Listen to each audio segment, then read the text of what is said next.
නික හදවත් සිපගෙන ලොවට පිදෙන නිහඬ සුසුම් එක සුවඳක්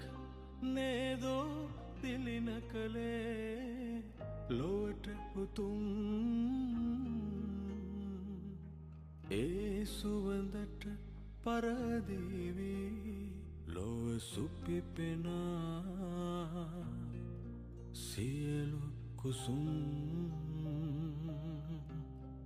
සියලු කුසුම්